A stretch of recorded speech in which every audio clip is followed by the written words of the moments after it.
Olá, alunos! Sou a professora Jânia de Rezende, professora de Biologia, e hoje nós vamos continuar estudando o tema 4 da apostila de vocês sobre seres vivos. Então, eu coloquei aqui, esse material vocês podem encontrar para leitura e estudo na página 44 e 45. Vamos continuar falando do filo Cnidaria, né, ou Coelenterados. Hoje a gente vai aprender, né, o objetivo de hoje é a gente aprender sobre a classificação desse grupo. Quem são os organismos, tá, que estão incluídos dentro da classe, tá, do filo Cnidaria. Então, por exemplo, a gente tem...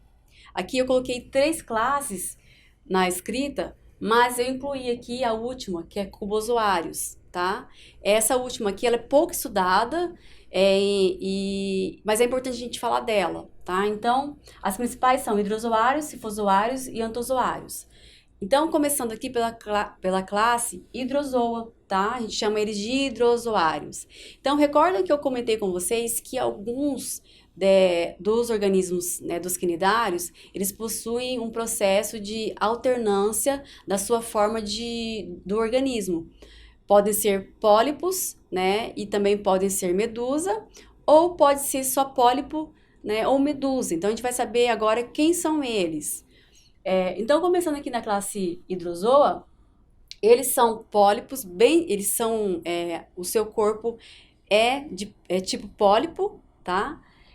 Bem desenvolvido, com fase de medusa pequena ou então ausente, tá? Para esse grupo aqui. Em algumas espécies, a reprodução por metagênese, o que é isso? Vai alternar uma fase de pólipo e uma de medusa, tá? Como aquele exemplo que eu coloquei para vocês na aula anterior sobre os quinidários. Então, a essa classe aqui de hidrozoários pertence a hidra e também a caravela portuguesa, que eu não sei se vocês conhecem, mas tem imagem aqui que eu vou mostrar para vocês. É um animal muito bonito e que chama muita atenção. E a gente vai ver quais são as particularidades, né, da caravela portuguesa. E aqui então a gente tem uma imagem, né, de uma hidra, ela possui tentáculos, tá?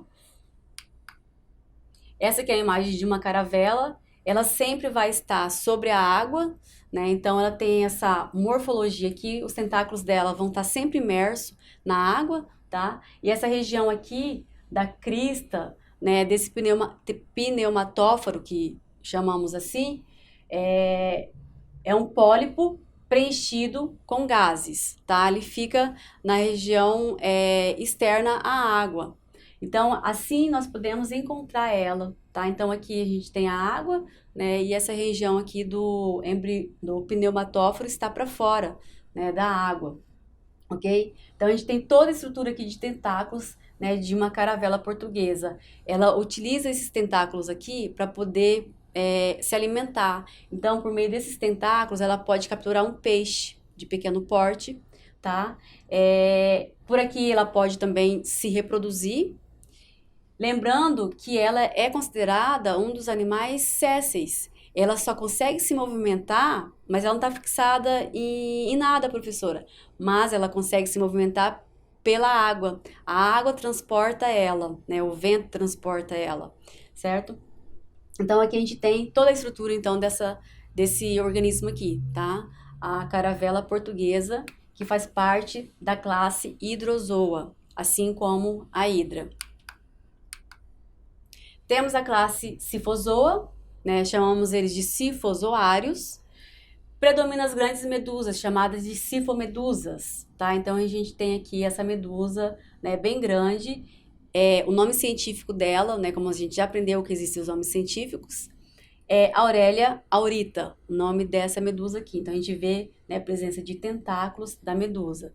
Essa medusa aqui, ela vai ter, né, fase de medusa e fase de pólipo, né, conforme a gente estudou sobre isso, tá? Na sua reprodução, então vai ter reprodução sexuada e assexuada, certo?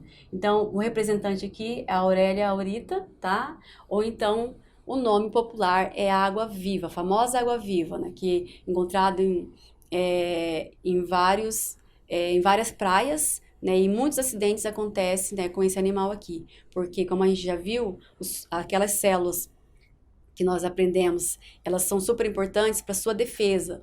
Então, quando o animal se sente ameaçado, ele libera então essas toxinas e acaba que as pessoas, né, elas queimam a pele. Assim como as caravelas portuguesas também.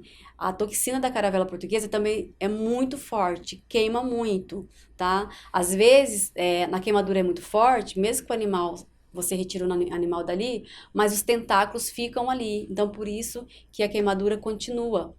Aí é preciso retirar todo o tentáculo para poder, né, diminuir a queimadura. A outra classe é a classe Anthozoa, dos antozoários, tá?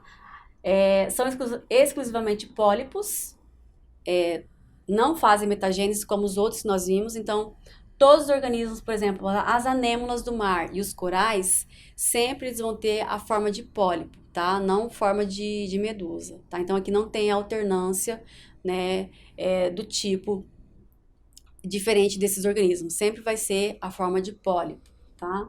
São todos animais marinhos, como os corais, as anêmonas, né, do mar, apresentam indivíduos apenas na forma polipóide, ou seja, pólipos. Eles podem estar sempre vivendo de uma forma solitária, né, como as anemas do mar, ou em colônias como um coral cérebro, que é esse coral aqui. E a outra classe, né, que é aquela que eu falei que é pouco estudada, né, pouco mencionada, é a classe cubozoa, dos cubozoários. Nessa classe tem alternância de medusa e de pólipo no momento da reprodução. Conhecida, tá, nesse grupo aqui, é um grupo que tem menos espécies, né, a vespa do mar. Aqui eu coloquei o nome científico dela. A vespa do mar, ela é uma medusa de corpo, como a gente vê aqui, ó, incolor. Os tentáculos dela são muito grandes, né? Ela é considerada um dos cnidários mais venenosos, altamente venenoso, tá? Comparado com os outros. E elas são conhecidas como vespas do mar. São animais predadores, né, e bons nadadores.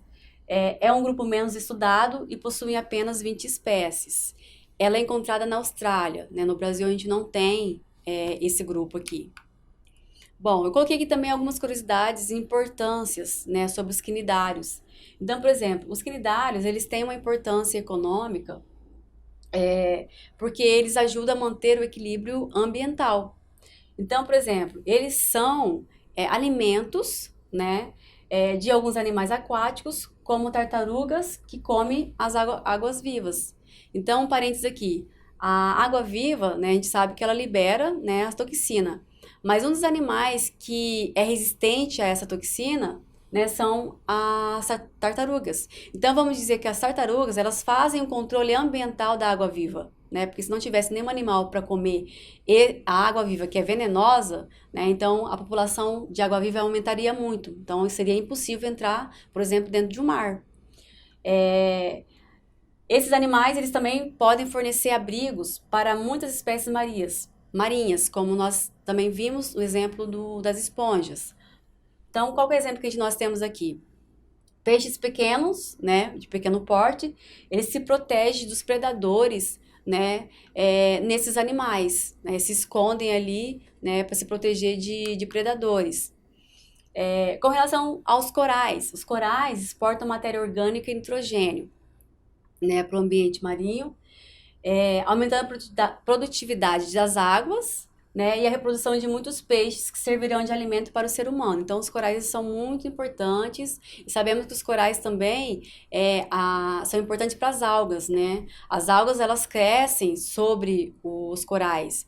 Então, o que dá cor aos corais são as algas. Então, as algas, elas precisam fazer fotossíntese, né? Porque, então, geralmente vai estar próximo da luz e é também um indicador, né? Biológico, um indicador ambiental, né, para aquela água. Na formação de corais acontece uma simbiose, né? Essa simbiose também vai ser uma relação, no caso, do exemplo que eu estou dando da alga com o coral, tá? Uma relação também, né, e uma relação que a gente também pode chamar de relação interespecífica entre espécies diferentes, né, dentro dessa interação ecológica.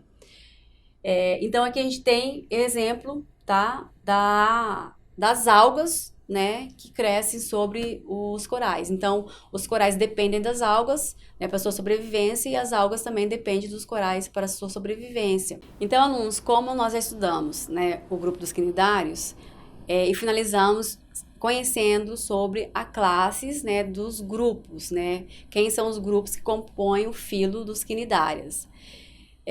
Então, concluímos essa parte do estudo. Aguardo vocês no nosso próximo vídeo aula e até mais!